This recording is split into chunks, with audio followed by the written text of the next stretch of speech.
Tardes a todos y a todas, desde la sede del Tribunal Electoral en Panamá a otra jornada académica organizada por el Instituto de Estudios Democráticos del Tribunal Electoral. En esta oportunidad, en conjunto con IDEA Internacional, quienes nos complacemos en poder presentarles esta mesa redonda titulada Elecciones Guatemala 2023, los desafíos de la democracia y la integridad electoral. En esta tarde contamos con la participación de dos extraordinarios panelistas, la magíster Telma Aldana y el licenciado Manfredo Marroquín, de quienes ya tendrán conocimiento de sus hojas de vida, de sus experticias, con el moderador, el profesor Carlos González. Él le dará los detalles tanto de la magíster Telma como del licenciado Manfredo Marroquín. Esta mesa estará moderada precisamente por el gerente del proyecto de IDEA Internacional en Panamá, nuestro querido amigo y tocayo Carlos González. Damos gracias al Señor por esta gran oportunidad. Nos regocijamos de contar nuevamente con todos ustedes, amantes de la democracia, amigos del derecho y de la justicia. Reciban un caluroso saludo del director del Instituto, Salvador Sánchez, de todo el equipo, del mío propio. Deseamos manifestarle nuestra sincera gratitud a todos ustedes por haber participado en todos los seminarios. Ya ha pasado medio año, hemos tenido múltiples actividades y ustedes nos han acompañado. Pero también quiero darle la más cordial bienvenida a quienes nos acompañan por primera vez desde cualquier parte del país o del mundo a este tipo de actividades de capacitación y de formación ciudadana que estamos realizando prácticamente todas las semanas desde la ciudad de Panamá, y que con la gracia de Dios podamos extenderlas fin de año. Tenemos muchas actividades más preparadas para ustedes. Hoy abordamos un tema muy importante, las elecciones de nuestro hermano país de Guatemala. Como ustedes saben, se realizaron el pasado domingo 25 de junio de 2023 y fue la 10ª elección general realizada en dicho país desde 1985. Yo solamente quisiera destacar que el Tribunal Electoral de Panamá tuvo una destacada participación, sobre todo en la misión de observación electoral. Nuestro querido magistrado presidente Alfredo Junca fue designado por la Unión Interamericana de Organismos Electorales como jefe de la misión de observación internacional para esa elección de Guatemala. Como ustedes saben, esta misión está compuesta por representantes de 33 países de la región, autoridades electorales, representantes de la sociedad civil, comunidad internacional acreditada. Así que la Unión es un organismo que goza de mucha responsabilidad, mucha credibilidad. Tuvimos el honor de presidir esa misión a través de la figura de nuestro magistrado presidente. Elecciones que sin duda son muy importantes, no solamente para ese país, sino para toda la región.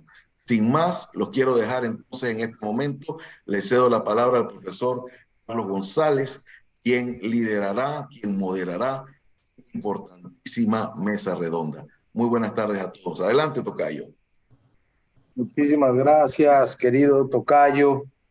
Un gusto saludar a todas y todos. En primer término, si ustedes me permiten, a doña Telma Aldana y a don Alfredo Marroquín, nuestros integrantes de lujo de este panel, dedicado, como ya señaló mi querido tocayo Carlos Díaz, a las elecciones en Guatemala. Las titulamos así: Elecciones Guatemala 2023, los desafíos de la democracia y la integridad electoral, porque creo no equivocarme, y desde luego nuestros panelistas lo sabrán apuntar lo mejor que yo, que esas son las coordenadas a las que nos acercamos a una elección que ha suscitado un gran interés, no, obviamente en el país, en Guatemala, pero también en la región y en el mundo. Tanto la Unión Europea como la OEA y distintos organismos internacionales incluso han tenido pronunciamientos oficiales sobre el curso de los acontecimientos posteriores a la elección del domingo 25. Hoy estamos en un momento muy oportuno para escuchar a dos grandes expertos y además muy reconocidas y respetadas personas del ámbito político democrático de Guatemala. Nos sentimos realmente orgullosos en idea y muy complacidos de tenerlo entre nosotros. Transmito desde luego el saludo a nuestro director regional, Daniel Sobato, en ocasión de este encuentro. Bueno, vamos a tener una conversación que a grosso modo se organiza de la siguiente manera.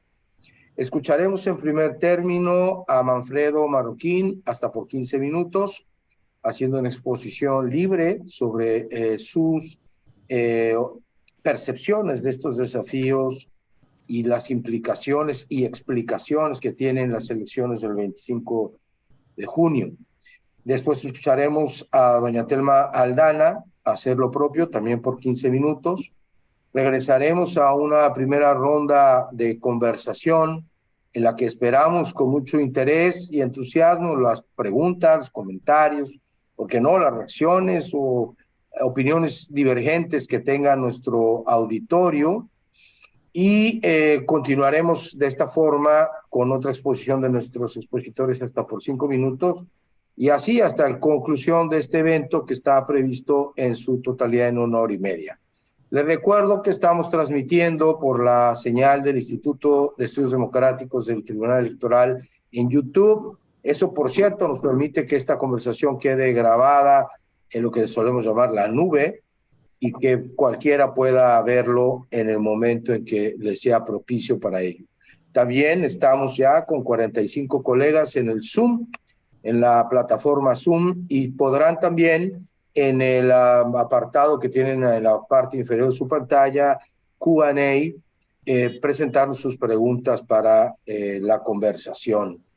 Bueno, pues muchas gracias a todas y todos. Vamos a comenzar con Manfredo Marroquín. Manfredo, muchísimas gracias.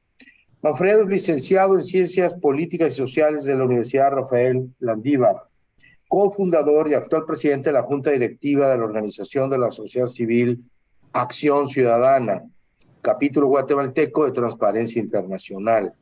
Desde hace más de 20 años ha trabajado para fomentar la ciudadanía consciente y comprometida con la transparencia en la gestión pública.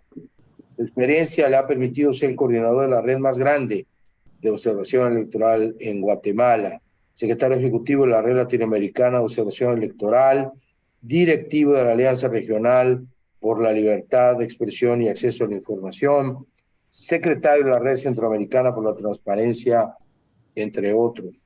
Es columnista del periódico y reconocido como conferencista a nivel internacional por sus esfuerzos en la lucha contra la corrupción y en favor de la democracia. Manfredo, es un honor tenerte con nosotros. Te escuchamos hasta por 15 minutos, por favor. Muchas gracias, Carlos. En primer lugar, quiero agradecer al Tribunal Electoral de Panamá y a IDEA por organizar este conversatorio muy importante en este momento, porque Guatemala es noticia por el tema de las elecciones y lo que ha venido después de las elecciones. Así que muy importante, hay poca claridad, diría yo, a nivel latinoamericano de lo que está ocurriendo en el país. Entonces es muy apropiado tener esta discusión en este momento. Yo te diría, en base a mi experiencia como observador electoral de muchos años, de hecho desde el año 85 que se inauguró el proceso de transición democrática después de largos años de gobiernos militares, te diría, la primera anotación es que este proceso electoral ha sido el más accidentado, el más turbio, le llamaría yo, de todos estos procesos que habíamos tenido. Teníamos una institucionalidad electoral, le diría, bastante aceptable, hasta cierto punto robusta. Hasta hace 8 años el Tribunal Supremo Electoral era una de las instituciones mejor valoradas por los guatemaltecos en términos democráticos, en la famosa encuesta de cultura democrática que hace la POP. Es decir, teníamos y pensábamos que esto era irreversible, que solo nos quedaba mejorar en adelante.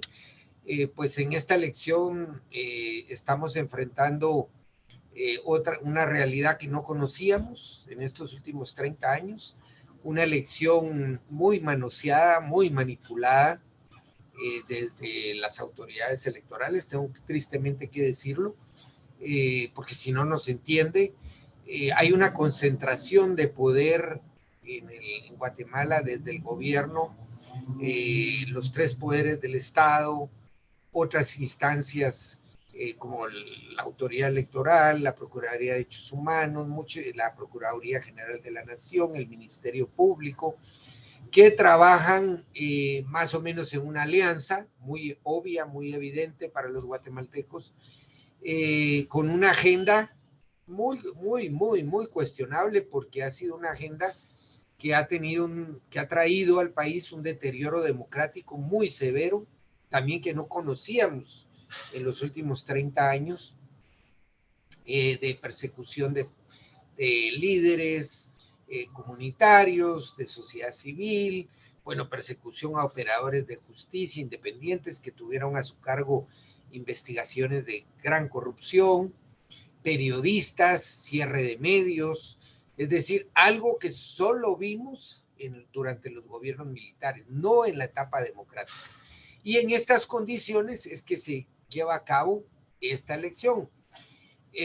Obviamente todos tenían, en la población había un sentimiento de poca, digamos, primero poca credibilidad en el proceso, segundo, te diría, bastante apatía de qué podía resultar de ese proceso, precisamente porque no se confiaba en la independencia de la autoridad electoral. De hecho, a lo largo del proceso se dieron muchos casos, la exclusión de 3 candidatos presidenciales que estaban repuntando en las encuestas. De hecho, un mes antes de la elección se sacó al candidato que aparecía primero en las encuestas, con fallos muy cuestionables. Como ya dije, todas estas instancias de los poderes del Estado están coordinadas, entonces iban sacando a los que significaban algún nivel de amenaza o riesgo para el sistema y permitiendo la participación de gente muy cuestionada. Incluso el colmo, se inscribió a alguien que después resultó que se conoció que tenía pedido de extradición de Estados Unidos por temas de narcotráfico.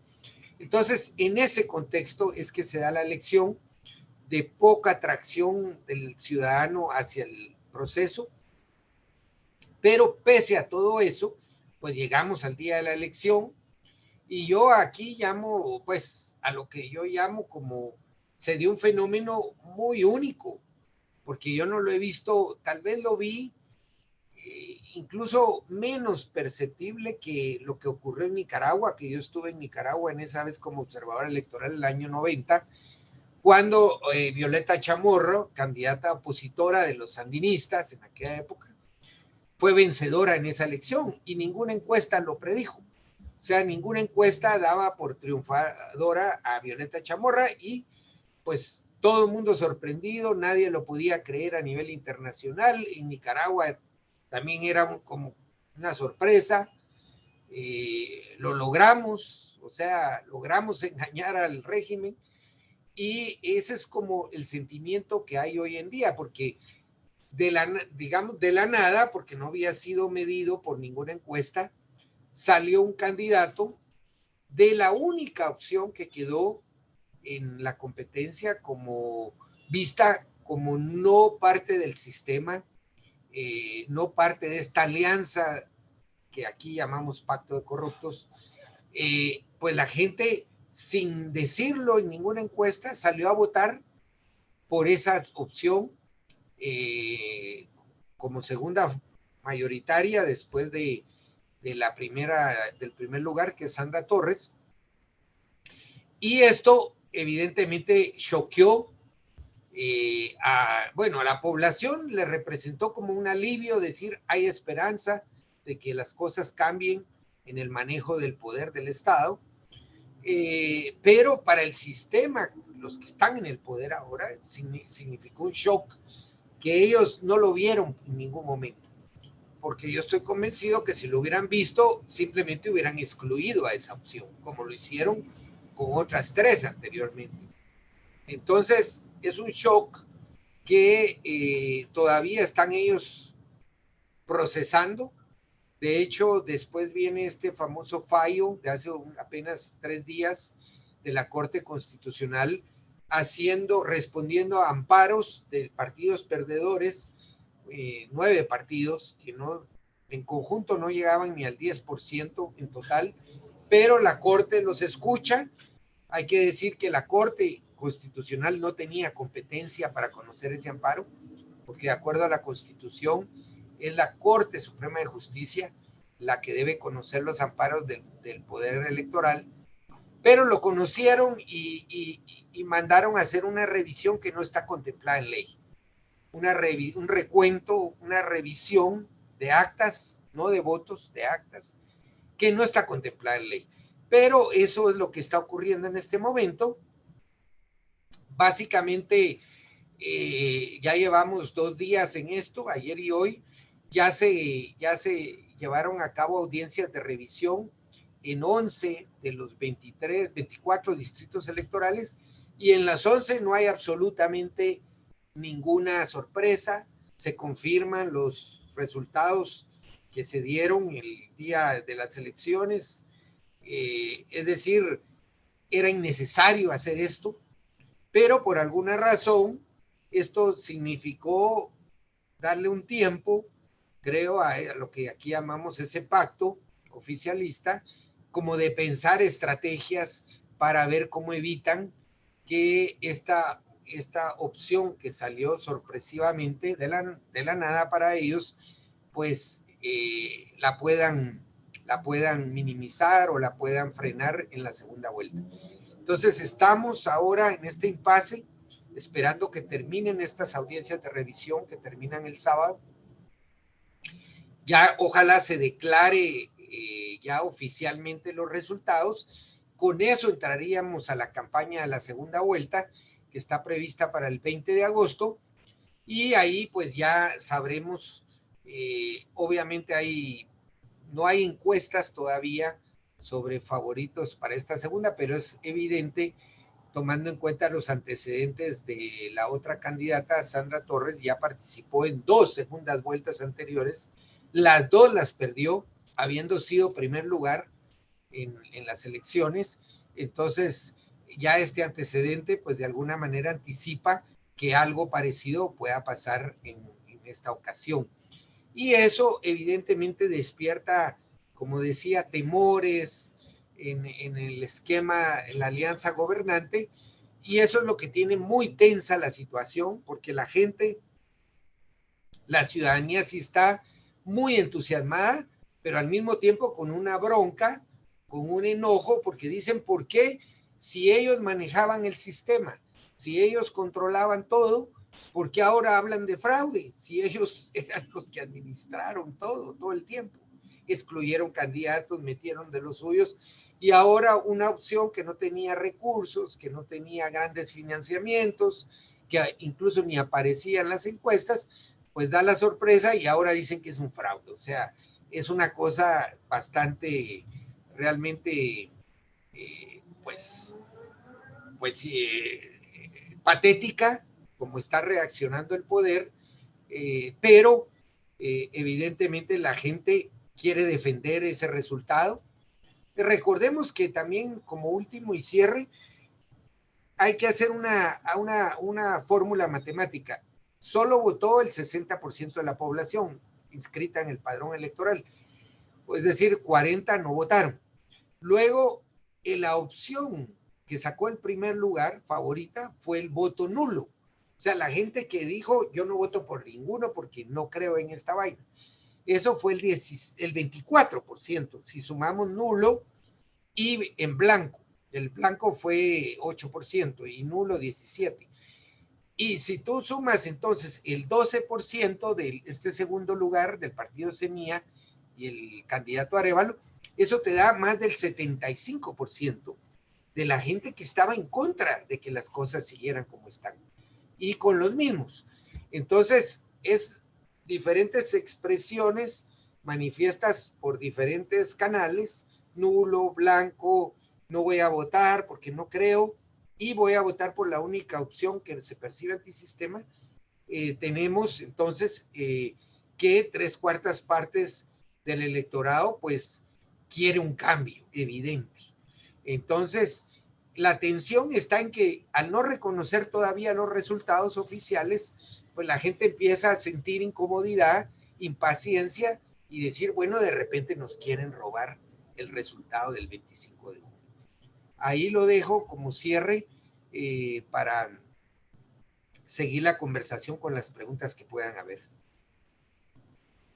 Muchísimas gracias, Manfredo, por este paneo espléndido. Quiero decir que en el Café Latam, revista digital de idea internacional en América Latina, hay un texto escrito por Manfredo Marroquín y Daniel Sobato. Entiendo que hay un segundo texto posterior, así que quien quiera consultarlo está disponible en esta fuente Café Latam, idea internacional. Pues son muchos puntos sobre las CIES que deja Alfredo, que ahora escucharemos a Telma Aldana referir. Yo quiero solo recuperar algunas cosas antes de escuchar a nuestro experto. Primero, hay muchas cosas de inquietud en la elección de Guatemala. Por Guatemala, pero sobre todo, y viéndolo desde fuera de Guatemala, para la región. Déjenme anotar algunas pocas. Primero, el desempeño de las instituciones electorales, que ya lo dijo Manfredo con mucha claridad. En el caso guatemalteco está por lo menos sujeta a un escrutinio crítico muy intenso, si no es que a un cuestionamiento abierto, no solo, por cierto, de la autoridad electoral, sino del Poder Judicial. Y aquí doña Telma Aldana tiene una voz más que autorizada para darnos su opinión al respecto. Segundo, un clima político descompuesto. Solamente el dato que nos da Manfredo. Los principales candidatos opositores, que además iban a la cabeza de las preferencias, fueron descalificados por distinto tipo de recursos, déjenme decirles, legales. Quizá alguien podría decir legaloides, no me quiero exponer a tanto, y que en cambio sí habilitaron a personas que tenían, no recursos legaloides, procesos judiciales de extradición en curso. Por lo menos suena extraño, y decirlo con claridad, nos dan elementos para percibir un desempeño poco integral en términos de integridad electoral de las autoridades. Las encuestas es otro tema. El candidato que finalmente avanza a la segunda ronda no aparecía en ninguna encuesta. Bueno, no aparecía entre los principales candidatos, cosa que, por cierto, no es exclusivo de Guatemala en este momento. Ha ocurrido casi en todos los últimos 4 o 5 procesos electorales en la región, donde se van al balotaje o a la segunda vuelta candidatos que no estaban, digamos, en el radar de la opinión pública, posicionados por las encuestas respectivas. Cuarto elemento, las redes sociales y los medios de comunicación, la libertad de expresión en particular, que en el caso guatemalteco, como lamentablemente en otros centroamericanos, se ha vuelto una dolencia gravísima para los procesos democráticos. Y después, también la presencia de la comunidad internacional. En la línea de lo que has comentado, Manfredo, tanto la OEA como el gobierno de los Estados Unidos, como la Unión Europea se han expresado preocupados por esto que nos dice Manfredo, y que se vuelve un tema realmente preocupante. Un órgano judicial, la Corte, que no tiene atribuciones, se pronuncia, sin embargo, por ¿cómo se llama? Decretar o imponer un procedimiento que no existe en la ley. Sí. Bueno, ya más ingredientes para tener un caso complicado que condensa todas las complicaciones de la democracia en América Latina. Parece difícil de hallar. Desde luego estaremos a la opinión de Telma Aldana para saber si estamos en una vía adecuada. Por cierto, en unas elecciones que ciertamente debían designar al Poder Ejecutivo, a la Presidencia de la República, pero en donde también estuvieron postulados para ocupar los cargos 160 diputaciones, 340 alcaldías y 20 representaciones en el Parlamento Centroamericano. 9.361.068 guatemaltecos y guatemaltecas fueron convocadas. Por cierto, entre ellas 54.1% de mujeres, un porcentaje apreciablemente mayor de mujeres que de hombres en el padrón. Telma Aldana, por favor. Telma Aldana es ahora, por cierto, tiene una condición de asilada política en los Estados Unidos desde 2019, Magíster Artium en Derecho Civil y Procesal Civil, abogada y notaria, tiene estudios de maestría en Derechos de las Mujeres, Género y Acceso a la Justicia. Fue fiscal general de Guatemala entre los años 2014 y 2018, presidenta de la Corte Suprema de Justicia y magistrada de esa Corte entre 2009 y 2014. Impulsora de los juzgados, tribunales de feminicidio y violencia contra la mujer. Actualmente consultora de la WOLA Oficina en Washington para asuntos de Latinoamérica. Es un honor contar con Telma Aldana. Le escuchamos hasta por 15 minutos. Gracias, Carlos. Buenas tardes. En primer lugar, también agradecer al Tribunal Electoral de Panamá, a IDEA por la invitación a este conversatorio y, por supuesto, saludar a Manfredo Marroquín, mi compatriota, con un fuerte abrazo. Es difícil, a mi juicio, explicar lo que realmente sucede en Guatemala. Y digo esto porque hay un sistema instalado pro impunidad que teje fino. Vale la pena recordar que Guatemala es un país post-conflicto que vivió una guerra, un conflicto armado interno por más de 36 años y que es uno de los conflictos más dramáticos de Latinoamérica, más de 200,000 fallecidos, 50,000 desplazados, miles y miles de personas afectadas, mujeres que sufrieron durante ese conflicto armado interno, sociedad civil, gente civil no armada. Fue entonces un conflicto muy grande y en ese conflicto armado interno surgieron los SIACs, que en Guatemala conocemos como los cuerpos ilegales de seguridad, aparatos clandestinos de seguridad, que eran aquellos grupos que secuestraban, torturaban y asesinaban. Se firman los acuerdos de paz. Esto fue en el año 1996, ya con una supuesta apertura democrática. Estos acuerdos de paz daban la ruta para construir democracia en Guatemala y empezar a regenerar el tejido social tan afectado por ese conflicto armado interno. Y justamente la certeza de que los SIACs seguían existiendo y que se habían incrustado en el Estado guatemalteco motivó a que el mismo Estado pidiera a Naciones Unidas con sociedad civil guatemalteca la creación de una comisión internacional que le ayudara a desarticular estos SIACs. De ahí surge la CICIG, el Mecanismo Internacional de Naciones Unidas, que es ampliamente conocido a nivel nacional e internacional. Y empieza ese trabajo desde el sistema de justicia. Se avanzó en el fortalecimiento del Ministerio Público, se avanzó en la judicatura de mayor riesgo, en el Poder Judicial, y luego surgieron los casos en el año 2015 que también son conocidos a nivel internacional, especialmente el caso La Línea.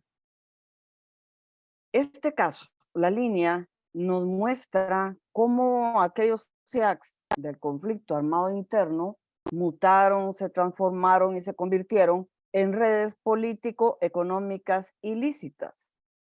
Y desde luego, incrustados en el Estado guatemalteco, por supuesto que estaban en el espacio electoral, estaban en la institucionalidad y estaban adentro, están adentro de los partidos políticos.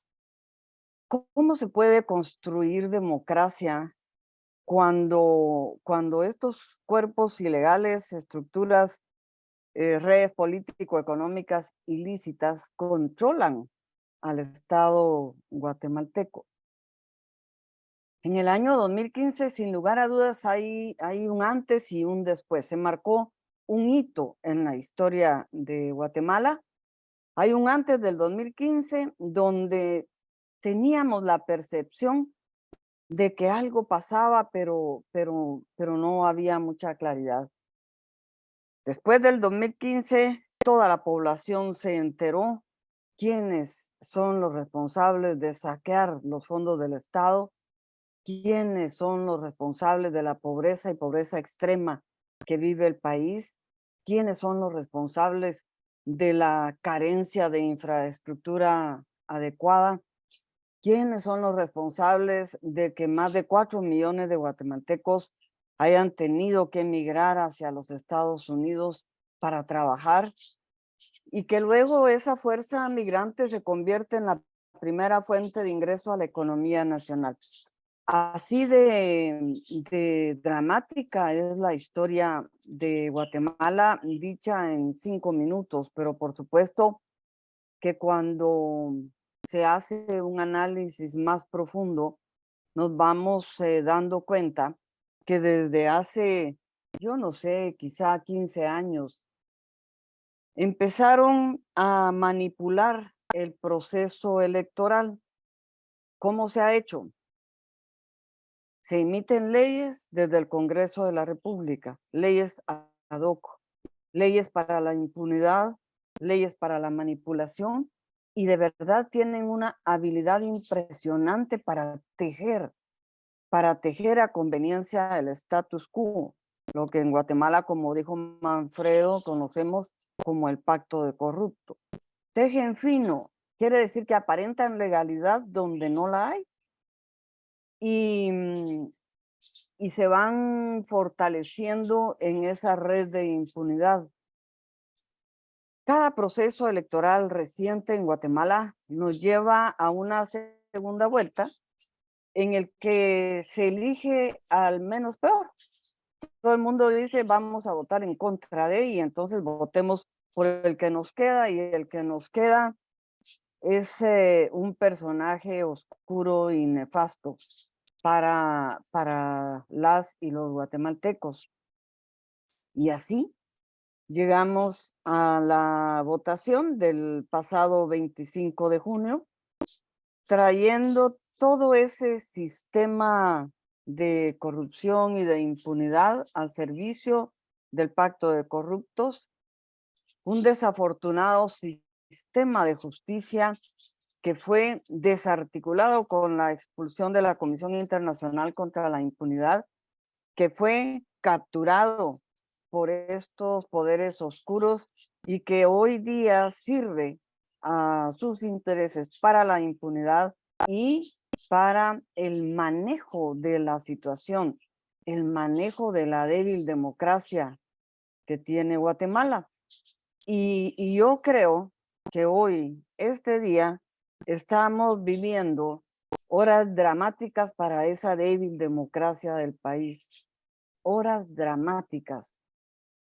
Como Manfredo lo ha explicado muy bien, en el proceso electoral del 25 de junio, vemos, previo a llegar a ese día, cómo se manipuló el sistema en la forma acostumbrada para el pacto de corruptos. Ahora fueron un poco más intensos porque tienen miedo, tienen temor, pero igual dejaron fuera a 3 candidatos que les eran incómodos, juegan con encuestas ellos manejan las encuestas verdaderas y saben qué candidato puede ocasionarles problema y simplemente lo van quitando de la contienda. Antes los mataban, ahora es la muerte civil. Y entonces dejan a algunos candidatos que son muy honorables, pero que al final solo van a validar lo que ha preparado el pacto de corruptos. Y entonces, aparentemente, ante la comunidad internacional, fue un proceso llevado con toda la legalidad, llegan los observadores, todo el mundo dice que estuvo bien, y no está bien. Si desde la estructura misma del sistema de partidos políticos no está bien, está manipulado, porque ciudadanos y ciudadanas que quieran formar un partido político no pueden, porque ese sistema se los impide. Y entonces, en ese contexto surge el partido Movimiento Semilla, que surgió justamente del hartazgo de la población y del sentir de la plaza en el año 2015. Ahí surge este partido político. El pacto de corruptos sin duda hace su estrategia perversa y bueno, llega a la conclusión que lo tienen todo listo para ir a elecciones el 25 de junio. Todo lo tenían debidamente calculado. Incluso yo tengo la percepción de que llamaron algunos al voto nulo precisamente para aprovechar el cansancio de la población, pero para propiciar que el candidato oficial pudiese entrar a la segunda vuelta. Y de esa cuenta encontramos que el voto nulo tuvo el 17,39%. O sea, realmente ganó el voto nulo en Guatemala. Le sigue la UNE, un partido de la vieja política, con un 15,86%. Luego Semilla, el partido político del que les hablaba, con un 11,78%, y el partido de gobierno con un 7,84% del voto blanco, 6,99%.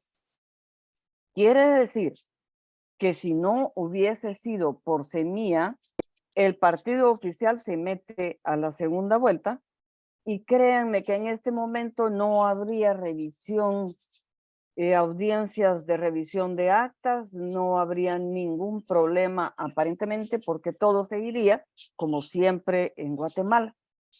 ¿Qué sucedió a mi juicio?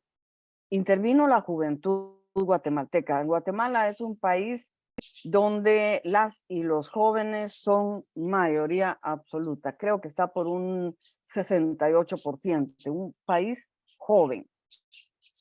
Y esto no lo midió el pacto de corruptos, que es de la vieja política. Y entonces los jóvenes, a través de los mecanismos que tienen, qué sé yo, WhatsApp, TikTok y todo lo demás, se empezaron a comunicar, pero se informaron, analizaron.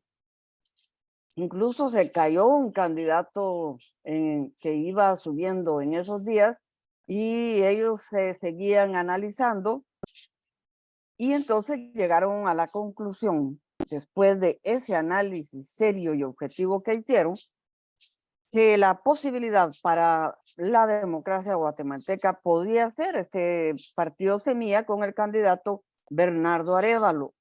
Y demuestra esto los datos, porque el voto del partido Semilla lo logró con un electorado de 18 a 35 años. Es la juventud guatemalteca entonces la que en este momento tiene en jaque al pacto de corruptos.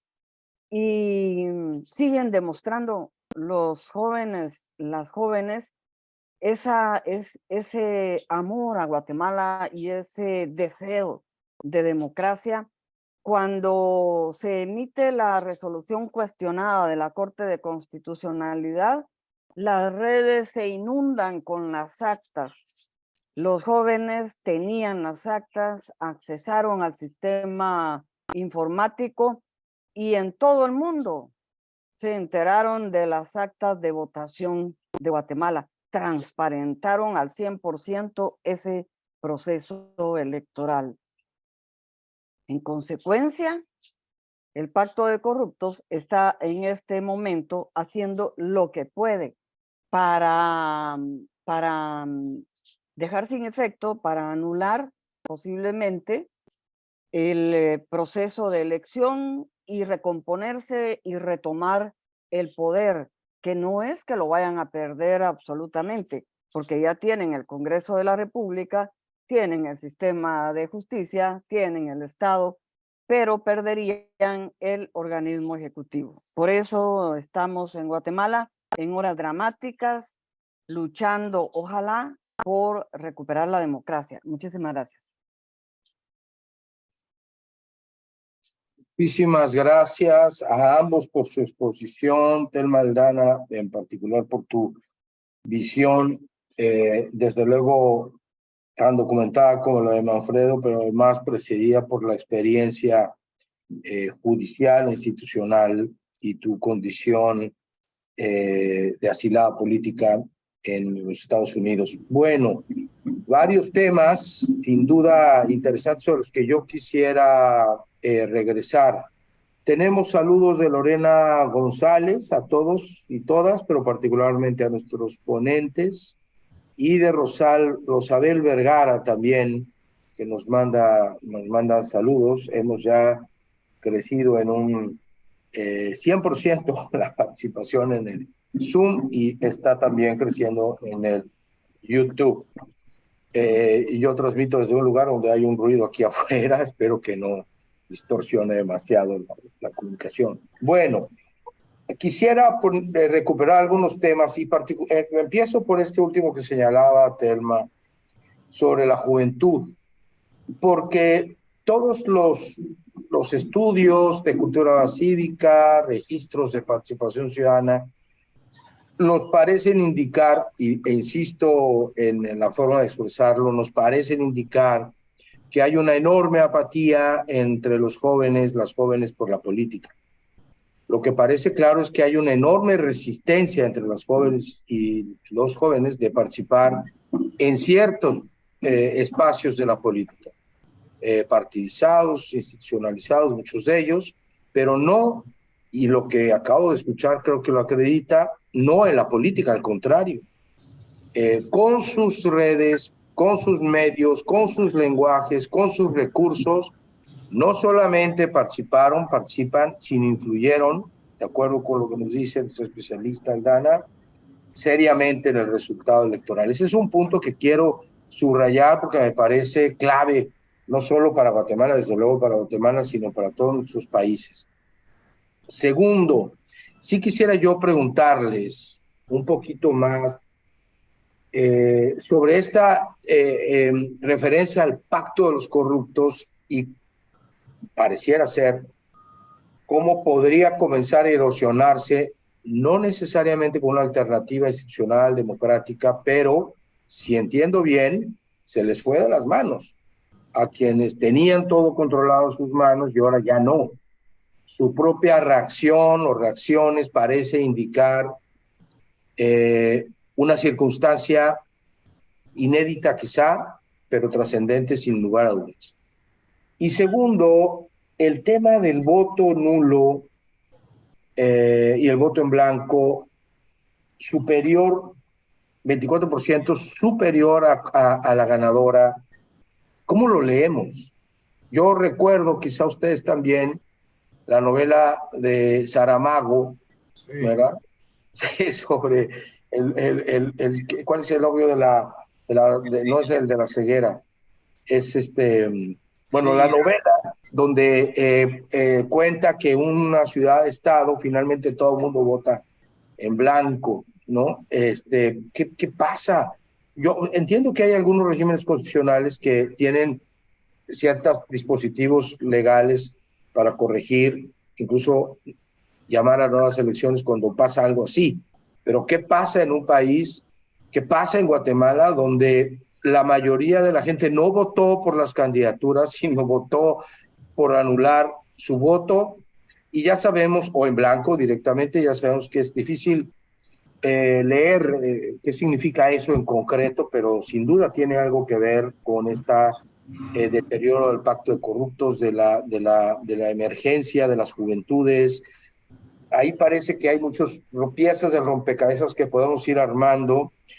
Y finalmente, bueno, pues en todas las encuestas, el Grupo Impacto daba a Suri Ríos con 22%, a Pineda, que todavía lo consignaba, con 20%, Sandra Torres 17,9%, a Edmundo Mulet, que por cierto acaba de declarar de que por favor se dejen de historias y que respeten los resultados, es lo que yo por lo menos registré, y así todas. Pero nadie estaba registrando a Bernardo Alévaro en las encuestas como posible candidato que pasara hacia la segunda ronda o el balotaje.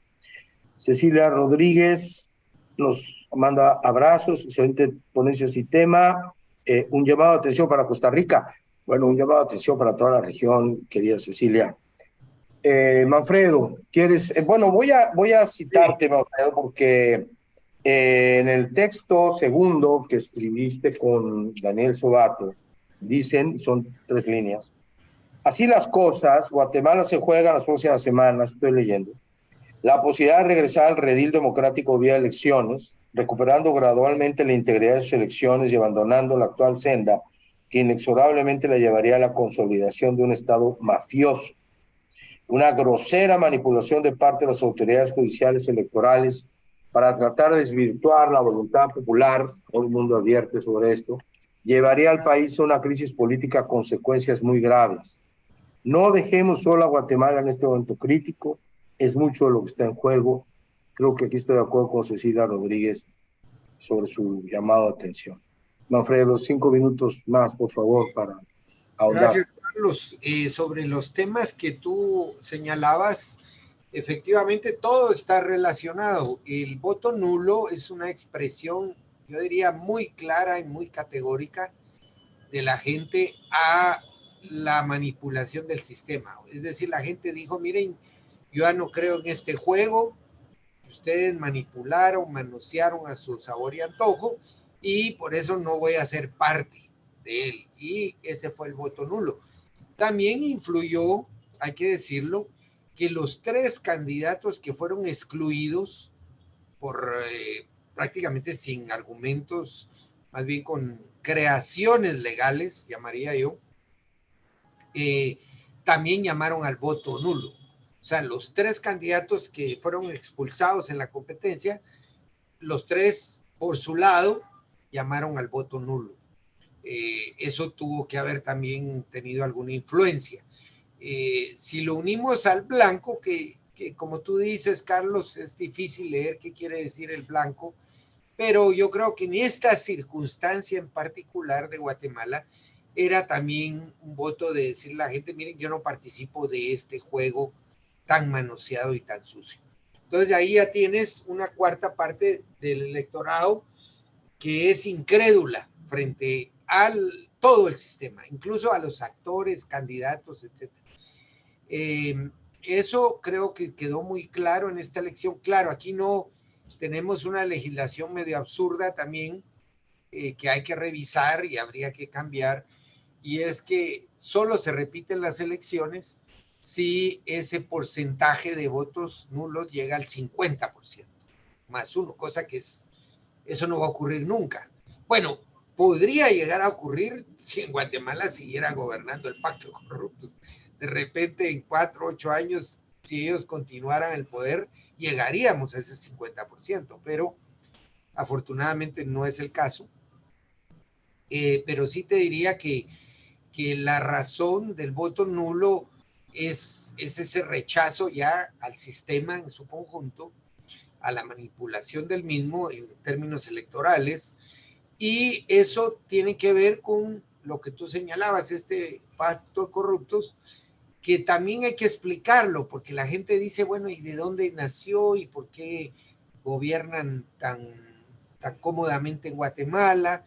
Y es que nació de lo que explicaba Telma, que aprovecho también para enviarle un caluroso saludo, nació de esta, o digamos, de esta experiencia exitosa de combate a la corrupción en Guatemala, que fue acompañada por un mecanismo inédito, ¿verdad?, internacional, que era la CICIG, auspiciada por Naciones Unidas, Comisión Internacional contra la Impunidad en Guatemala, que tuvo mucho éxito en descubrir grandes negociados de corrupción que involucraban funcionarios de gobierno, ministros, diputados, empresarios, militares, toda la gama, digamos, de élites, y eso llegó a incomodarlos tanto que llegaron al punto de decir, bueno, o nos van a acabar como grupos de poder que hacían negocios y gestionaban impunidad para mantenerse en el poder, o tenemos que acabar con ellos. Y eso fue lo que se hizo, expulsaron a la comisión en una también coyuntura geopolítica muy particular, porque en ese momento llegó Trump a la presidencia de Estados Unidos y estos grupos tenían vínculos con personajes políticos del Partido Republicano. Eso les posibilitó, digamos, bajarle la influencia que tenía el acuerdo bipartidista en el Congreso de Estados Unidos de apoyar la CICIG. Y bueno, se quitó el apoyo a la CICIG político y eso permitió que la expulsaran, y eso unió a todos estos grupos en una sola fuerza, que hoy llamamos pacto de corruptos, que antes no estaban unidos. O sea, no eran, los empresarios estaban en sus negocios, los políticos estaban viendo cómo conseguían más cuotas de poder. Bueno, cada quien estaba en su columpio, como decimos, cada mico en su columpio, pero no estaban juntos. Esta ofensiva anticorrupción los unió, los fusionó y los hizo muy poderosos. Eso es la explicación a estas dos cosas. Claro, ahora sin el control del gobierno, yo creo que eso es lo que los tiene muy nerviosos, porque hicieron mucho daño estos 8 años que llevan en el gobierno. Gracias, Carlos. Gracias a ti. Me quedo con esta expresión de cada mico en su columpio, porque efectivamente eso parece ocurrir en los procesos políticos de la región. Yo creo que parte de la trascendencia de todo esto es que se están empezando a visibilizar casi de una manera esperpéntica, la de Valle Inclán, nuestras realidades que no queremos ver y que se nos muestran a veces de manera tan grosera como un mico en su columpio, y que puede quizá ayudar a reflexionar a la conciencia cívica. Por cierto, el texto al que me refería es el ensayo de la lucidez de José Saramago. Le agradezco a Roberto O, asistente de programa en IDEA en Panamá. La referencia evidentemente es una lectura obligada para este fin de semana si no la hemos hecho. Bueno, tenemos un par de preguntas, querida Telma, que creo vienen muy bien antes de escucharte, si te parece. Primero, César García Durán, editor de Mundo, del diario 24 Horas en Ciudad de México, nos pregunta, ¿por qué la Corte Constitucional no tiene competencia para la sentencia que se dio y cómo es posible que haya pasado esta situación? ¿Podrían detallar más este punto? Y Nancy Prieto también nos pregunta, nos pregunta, ¿los jóvenes van a hacer la diferencia? ¿Cree que la juventud puede inclinar la balanza hacia Semilla en esta segunda vuelta? Y Lorena González, muchas gracias Lorena, de nuevo participa para decir, toda Latinoamérica tenemos que vernos en el espejo, yo diría esperpéntico, del deterioro democrático institucional que refleja la realidad de Guatemala. Lo digo con mucho respeto, pero creo que es el ánimo también de Lorena y nuestros panelistas. Por favor, Telma, escuchamos hasta por 5 minutos. Gracias, Carlos. Respecto a la resolución de la Corte de Constitucionalidad, podemos hablar un poquito de eso, pero yo quiero llamar la atención en el sentido de que no se trata de una cuestión que podamos discutir de derecho. Es que es un manipuleo. No es derecho, es manipuleo para darle oxígeno al pacto de corruptos en vista de el resultado de las elecciones del 25 de junio. La Corte de Constitucionalidad es el Tribunal Supremo de Guatemala en materia constitucional, a tal grado que le decimos la Corte Celestial, porque después de la Corte de Constitucionalidad ni el diluvio. Así es de que ellos pueden hacer lo que quieran y así se hagan todos los análisis de su competencia y su no competencia, pues ellos lo hacen, no es la primera vez. Cuando la Corte de Constitucionalidad estaba integrada de una manera diferente, se aplaudían en Guatemala sus resoluciones porque realmente velaban por la constitucionalidad del país. En esta ocasión, la Corte de Constitucionalidad misma dijo en su resolución que no tenía competencia, que trasladaba la acción a la Corte Suprema de Justicia, pero que decretaba el amparo provisional y en pocas palabras ordenaba al Tribunal Supremo Electoral no oficializar los resultados de las elecciones del 25 de junio.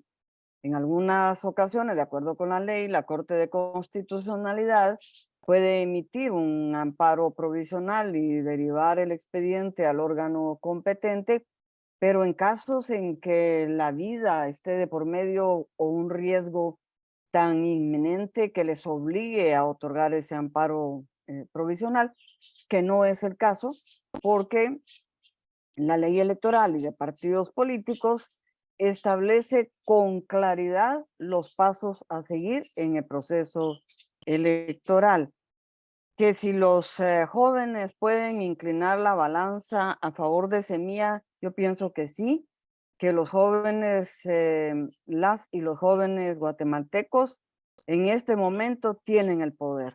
Y si los dejan votar el 20 de agosto como corresponde legalmente, ellos van a decidir el destino de Guatemala sin lugar a dudas, y es un espejo del deterioro democrático Guatemala, sí, así como hemos sido ejemplo de lucha contra la corrupción, contra la impunidad en el 2015, también hemos sido ejemplo de un sistema de justicia deteriorado al servicio de un grupúsculo corrupto para generarles impunidad. Hay que verse en ese espejo. Muchísimas gracias por sus respuestas. Tenemos una pregunta también de nuestro querido Manuel Carrillo en el YouTube respecto de el desempeño del tribunal. Voy a esperar a que me haga favor Manolo de enviármelo directamente porque se corta un poco el texto en el YouTube y lo escuchamos. Pero bueno, pues quisiera preguntarle si hubiera alguna cosa que quieran agregar, algún tema de lo que han expuesto hasta este momento, en lo que la pregunta de Manolo. Un tema que es bien importante y que quedó fuera es que el padrón electoral, el número de votantes en Guatemala apenas registra los 9 millones, casi 10 millones que está ahora, pero hay 3 millones fuera, excluidos, que son jóvenes que no se registraron porque en Guatemala hay un absurdo que es que tú cuando cumples la edad de mayoría de edad, 18 años, además de sacar tu documento de identidad, tienes que ir después a hacer una inscripción al registro electoral para poder votar. Cuando en la mayoría de países tú al tener el DPI automáticamente pasas a integrar la lista de votantes. Y ese paso no lo dan muchos guatemaltecos, porque no hay incentivos, bueno, la gente está muy decepcionada de la política, también hay mucha ruralidad en el país todavía, y cada trámite de esos tiene un costo, en tiempo, en dinero, y hay 3 millones que están fuera del padrón electoral. Esto sin contar también los casi 4 millones de guatemaltecos que están en Estados Unidos y que también tienen un acceso limitado al voto, como lo pudimos ver en esta elección. Apenas votaron unos cuantos miles de los 4 millones que están allá. Entonces, tienes un universo todavía de población excluida del voto que podría modificar bastante la, digamos, la preferencia electoral en el país a futuro. Muchas gracias, Telma. Si es tu deseo comentar algún otro aspecto de tu exposición. Gracias, Carlos. Sí, hacer énfasis en que el voto en el extranjero, particularmente en Estados Unidos y en otros países donde hay guatemaltecos y guatemaltecas, no se respeta porque en lugar de facilitar a la comunidad migrante su acceso a empadronarse, a actualizar sus datos y a que pueda emitir su voto, no se hace. Y hay una razón, es que la fuerza migrante en Estados Unidos puede poner presidente en Guatemala y a eso le tiembla el pacto de corruptos, porque aquí la comunidad migrante es libre, no les van a quitar el trabajo, no los van a criminalizar si van a votar por X o Y candidato. De tal suerte que crearon en ley el voto en el extranjero, pero lo han entorpecido durante muchos años. Y actualmente no fue la excepción. Y luego dicen en Guatemala los integrantes del Pacto de Corruptos que a los migrantes no les interesa votar porque solo fueron 1,000, 2,000 a votar de 90,000 empadronados. No es cierto. Todo es maquillado, todo es manipulado para evitar el voto consciente del migrante que quiere a su país y que quiere regresar y que además sostiene la economía, como lo dije anteriormente. Las remesas son la primera fuente de ingreso a la economía nacional.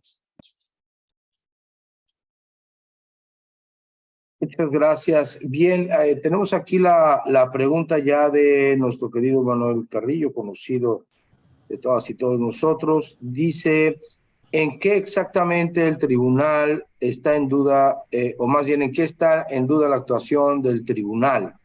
En materia de organización parece que pudo procesar casi 122.993 actas y menos del 1% está cuestionado. Es la pregunta de Manolo. Yo quisiera también en este punto pedirles, querida amigo, si nos ayudan a entender si es que hay un distinto tipo de desempeño, mayor o menor integridad, entre la autoridad directamente del tribunal electoral y el aparato judicial, que fue al final de cuentas el que tomó, si no me equivoco, las decisiones de excluir ciertas candidaturas y que está ahora tomando estas decisiones que han motivado su reflexión. Es un primer tema que quisiera poner en la palestra. El segundo, querida Telma, por el tema de la participación de las mujeres, que es evidentemente un asunto de enorme interés para IDEA y el INED que convocan a estos conversatorios. Ya dije que el 54% del padrón electoral, poco más de 9 millones, en Guatemala lo conforman mujeres. Sin embargo, solo el 13.9, 14% del Congreso Nacional está integrado por mujeres. Del 54 al 13, 14. Hubo, entiendo, por mis indagaciones, una importante acción legislativa de mujeres diputadas que promovieron, entre otras, la ley contra el feminicidio y otras formas de violencia contra la mujer, la ley contra la violencia sexual, explotación y trata de personas y la ley de maternidad saludable. Sin embargo, parece que este grupo, digamos, incidente, ha perdido un poco de de fuerza o de beligerancia, de incidencia. A lo que quiero ir es, ¿qué nos puedes decir sobre la participación de las mujeres? Ya hablamos de la participación de las juventudes, las mujeres, y otro grupo social importante en Guatemala como en nuestros países, que es los pueblos originarios, las comunidades indígenas, si tienen alguna, digamos, algún perfil particular. Después aquí Rosabel Vergara nos dice, se dice que no debemos preocuparnos, sino ocuparnos de participar, estar atentos, porque el deterioro de la democracia es evidente en todos nuestros países. La juventud debe fortalecer su papel en las transformaciones que las naciones requieren para combatir el manipuleo y la corrupción, para darle paso a la transparencia y una democracia verdadera. Bueno, es más una opinión que una pregunta. Por favor, escuchamos con atención. Bueno, no sé, Telma, si tal vez yo entro al tema del primero y Telma al segundo. El primero que preguntaba el amigo Manuel, a quien Carrillo, a quien le envío un caluroso saludo y abrazo. Me imagino que está en Ciudad de México. Decirte que el desempeño del tribunal ha sido muy cuestionado desde su integración.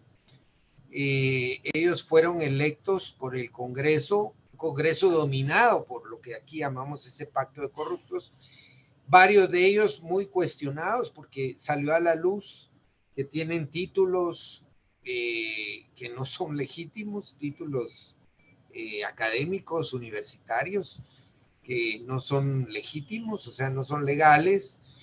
Es decir, ganaron presentando títulos que no corresponden a la realidad.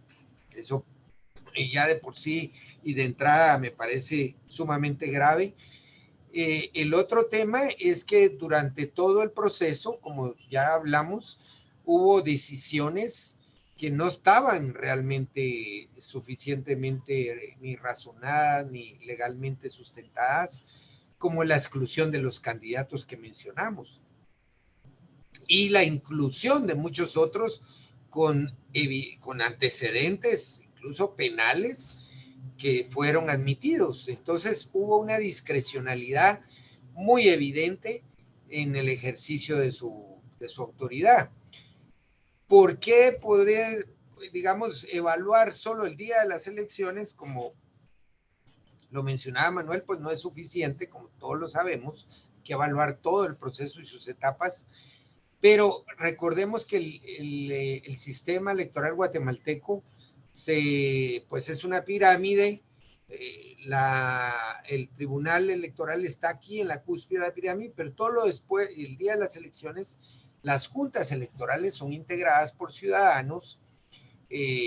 Solo las departamentales, digamos, tienen un nombramiento de parte de la autoridad electoral, pero después la gran mayoría son ciudadanos que se voluntarian para para integrar las juntas receptoras de votos, que más o menos son 122,000, si no estoy mal, personas. Ellos son los que hacen el trabajo mecánico y manual de procesar los votos, de contarlos, de hacer las actas, de enviarlas para su transmisión, de transferirlas para su transmisión. Y por eso ese trabajo le tenemos que dar el mérito a los ciudadanos voluntarios. Sí se evidenciaron también muchas dolencias en el proceso de que no estaban debidamente capacitados, porque la capacitación fue otro proceso muy accidentado, llegó tarde, muy escasas horas de capacitación. Entonces sí hubo muchas dolencias y déficit de parte de la autoridad electoral. Gracias.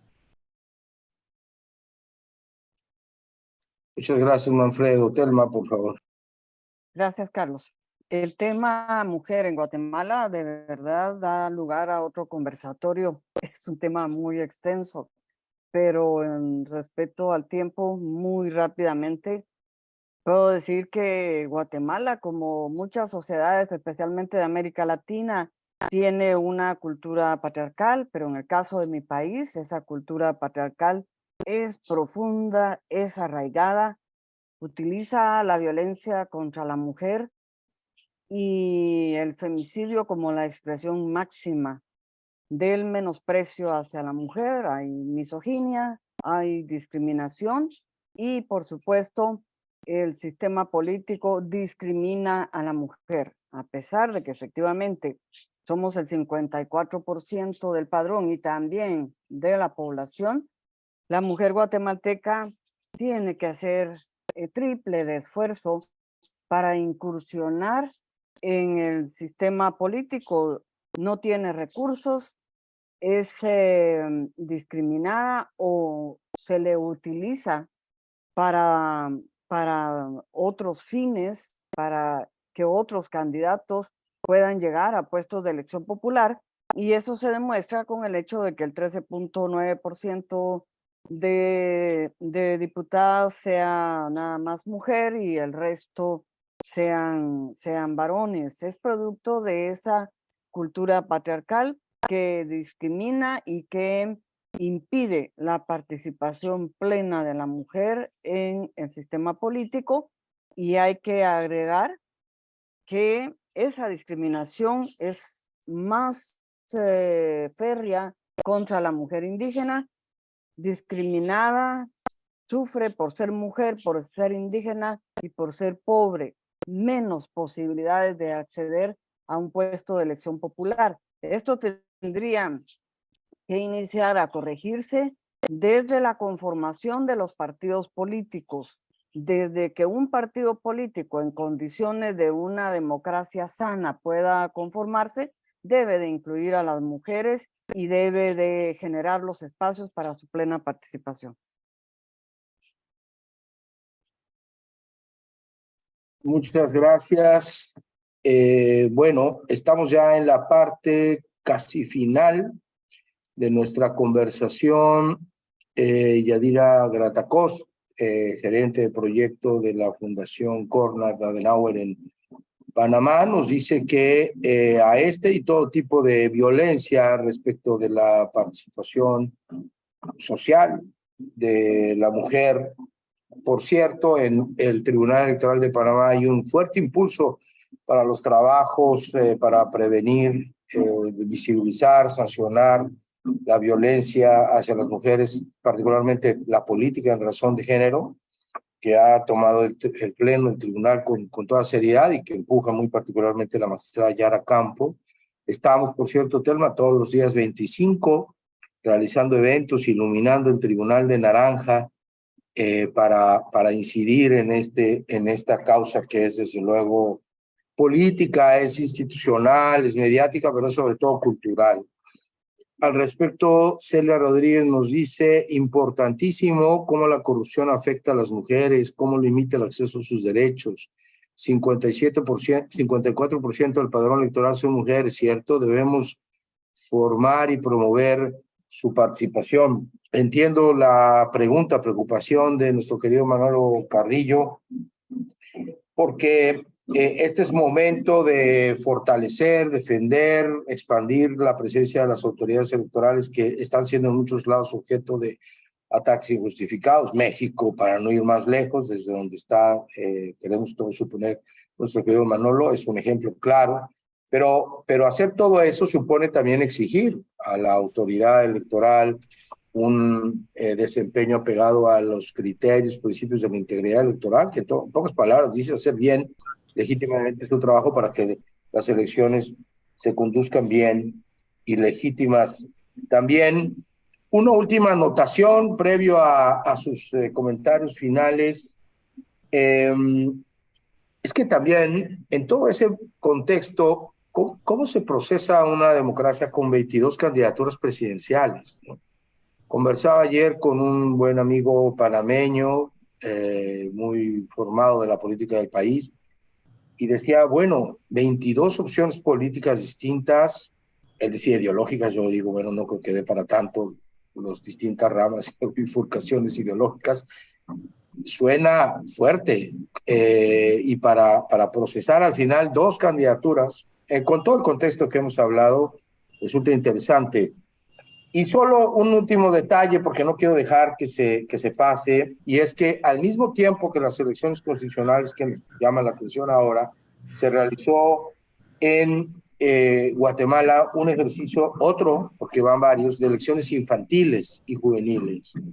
Niñas, niños y jóvenes de 3 a 17 años, si no me equivoco, fueron convocados de las 8 a las 6 de la tarde a votar en este ejercicio que el tribunal ha tomado como lo que es un ejercicio de formación ciudadana en un programa lúdico de formación cívica que incluye ni más ni menos que 14 módulos educativos para poder participar. Ojalá que esta semilla, no me refiero a ningún partido político en Guatemala. Estás haciendo propaganda ahí. No, que esta iniciativa formativa, perdón, es que luego, después lo dije o lo pensé, que este ejercicio a largo plazo ayude a Guatemala y a todas nuestras naciones a tener ciudadanías de más alto perfil. Pues unas últimas palabras, querido Manfredo, y después Telma, agradeciendo en verdad muchísimo su participación. Bueno, sobre la observación que hacía el amigo de los 22 opciones, sí, es ridículo, es un sistema político altamente fragmentado, no tiene sentido porque además esas 22 opciones no representan pensamientos necesariamente, son puros intereses personales del candidato que logra hacer la tramitación para tener un partido.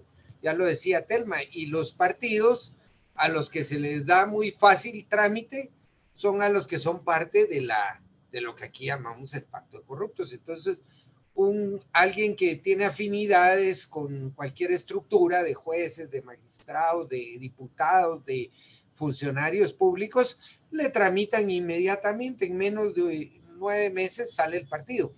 Ahora, si llega un grupo de jóvenes realmente empoderados, que creen en la democracia, pero que no tienen ninguna conexión, eso no va a pasar.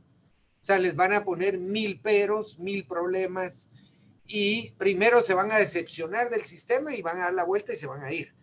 Entonces, esos 22 expresiones, la mayoría, te diría que 20 de 22, expresan a esos pequeños grupos que tienen vínculos con estructuras de esto que gobierna Guatemala, que estamos llamando pacto de corruptos. Entonces, es un juego también del sistema para confundir al electorado.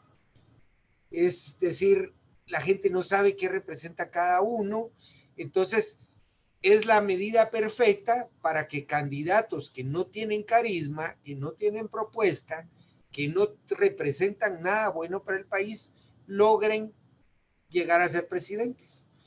¿Por qué? Porque con un 13%, con un 10%, tú pasas a segunda vuelta y puedes ser presidente. El presidente actual, el señor Yamatei, ganó con 13% la presidencia, la primera vuelta. Claro, ya entre dos ya era más fácil ganar, porque ya solo son dos los candidatos, pero él llegó con el 13%. Entonces, para ellos es muy fácil conseguir ese 13, ese 10%, porque lo consiguen comprando el voto, engañando gente. Entonces, es muy conveniente para el sistema que participen no 22, ojalá 50. Entonces, ese es el juego perverso de este sistema, solo para explicarle al amigo y agradecerte a ti, Carlos, y a todos los personeros de IDEA y del tribunal habernos dado esta oportunidad de estar hoy explicando, tratando de explicar lo que está pasando en Guatemala. Muchas gracias y me despido de Telma también. Un caluroso abrazo. Muchas gracias, querido Manfredo. Realmente los agradecidos somos nosotros. Bueno, tenemos un auditorio ahora sí muy participativo, a diferencia de otras ocasiones, debo decirlo, con todo respeto para las otras ocasiones. Y hay todavía algunas preguntas, Telma, que debo presentar antes de escucharte, si tú deseas tomarlas en consideración, preguntas y participaciones, ambos si lo desean, tenemos todavía 6 minutos, que en radio y en tele son muchos, y en YouTube también. Dice Nancy Preto, de nuevo, muchas gracias. Nancy ha sido muy participativa. ¿Cuáles son las percepciones del pueblo indígena con respecto a estas votaciones? ¿Cuál es la posición de ellos yo diría, y ellas. Indra Arauz se refiere a un partido en Panamá, dice, voy a omitir la mención, porque ya cometí un error hace un minuto, no voy a cometer un segundo error.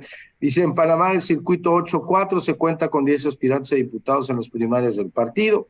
Sin embargo, para precandidato a presidente se cuenta con un solo aspirante. Tiene que ver con precisamente estas dinámicas, Manfredo, que has anotado.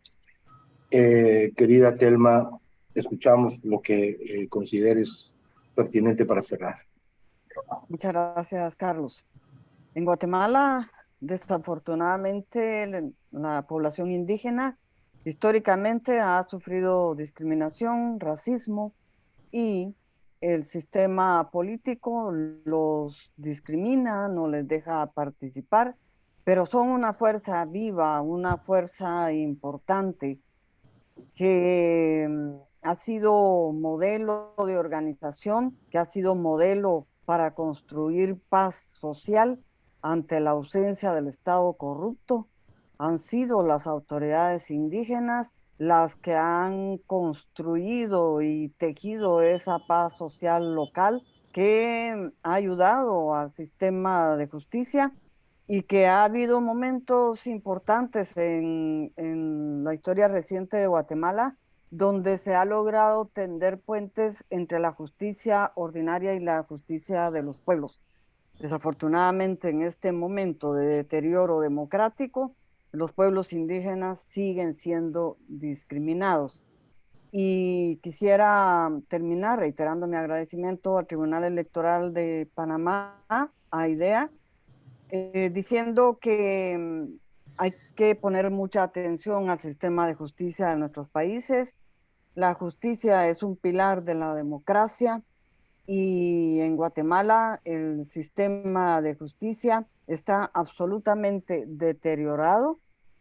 El pacto de corruptos tuvo tal habilidad que fue tomando cada una de las instituciones del sector justicia y las tiene a su servicio en este momento, y eso es grave para este proceso electoral donde se está trasladando el proceso electoral a manos de un sistema de justicia que, reitero, no es transparente y no responde a las necesidades de vocación democrática de Guatemala.